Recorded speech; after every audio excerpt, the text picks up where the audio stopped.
ये हैं 7 मोहलिक गुनाह और उनकी फहरिस्त। हविस, पेटू होना, लालच, काहेली, गज़ब, हसद, फ़ख्र करना। हविस शहवत, इसको इंग्लिश में लस्ट भी कहते हैं। हद से ज़्यादा जिनसी ख्वाहिशात या नामुनासिब ख्वाहिशात।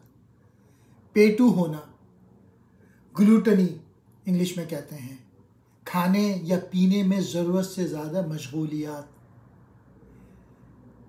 लालच इंग्लिश में ग्रीड कहते हैं, मादी दौलत या माल की ज़रूरत से ज़्यादा ख्वाहिश। गुस्सा इंग्लिश में रैथ, एंगर कहते हैं। गुस्सा या नफ़रत के शदीद और बेकाबू एहसासात।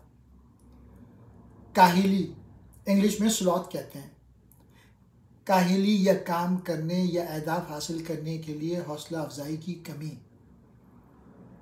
हसद इंग्लिश में एनवी कहते हैं, दूसरों के माल, खूबियों या कामयाबी के लिए हसद और नाराज़गी। फ़ख्र इंग्लिश में प्राइड, वैनिटी कहते हैं, किसी की सलाहियतों या शक्ल पर ज़रूरत से ज़्यादा यकीन अक्सर तकब्बुर का बाइस बनता है। इन गुनाहों को मुख्तलिफ मजहबी और फ़लसफ़ियाना रिवायत में बचने के लिए कहा है कि इनसे बचें, इन गुनाहों से बचें।